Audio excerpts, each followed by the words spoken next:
Секој што загазил во криминал има причина да се плаши и треба да се плаши. Секој што безобразно ги краде парите од граѓаните на наместени криминални тендери на кои се богатат партиски фирми, мора да одговора пред законот и да ги врати украдените пари. Со денешниот настап Петре Шилегов потврди дека единствениот политичар аболиран за тежок криминал е смртно преплашен.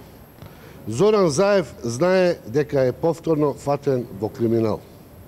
Затоа аболицираниот криминалец Заев избегнува да излезе на ТВ дуел со мене и јавно да ги соочиме аргументите за граѓаните да видат колку пари украл и на кој начин ги украл.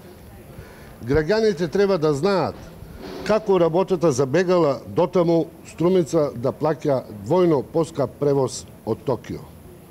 Бледите настапи на Шилегов не можат да бидат никакво оправдување за расипништво на Заев и богатење на неговите блиски.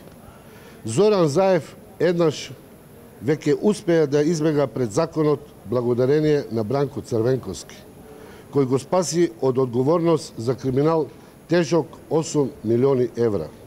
Аболицираниот криминалец Заев не смее и повторно да избега од одговорност. Институциите мора одлучно да реагираат и да докажат дека сите граѓани се еднакви пред законот. Не смее еднаш аболициран криминалец да остане и натаму привилегиран и недопирлив.